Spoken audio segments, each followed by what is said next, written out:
certain public officials are chest thumping that they have the so-called system and the deep state to manipulate the election. We are ready to work with the IEBC and friends to make sure that we deliver on a credible election.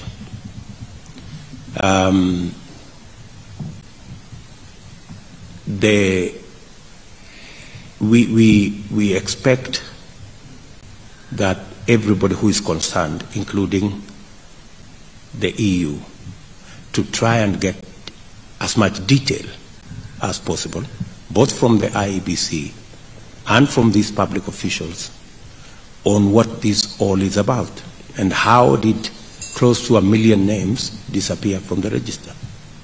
And many of those names are people from what we consider our stronghold. So they to try some monkey games. We don't believe they will succeed, but these attempts are a source of concern to Kenyans. So I think that's one issue I didn't raise.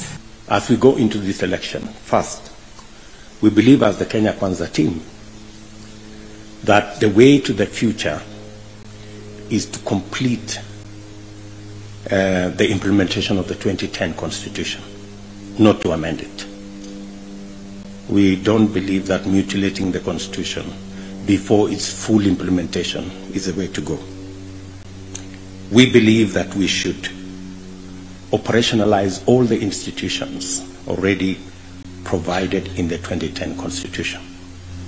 We believe, for example, that we should operationalize the judiciary fund and make the judiciary that much more independent and efficient.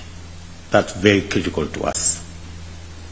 We believe that the criminal justice operators should have financial autonomy. As it is today, though the Constitution says the Inspector General of Police should have financial autonomy, it does not have. It is still subject to the office of the President. And we all know the old saying that he who pays the piper calls the tune.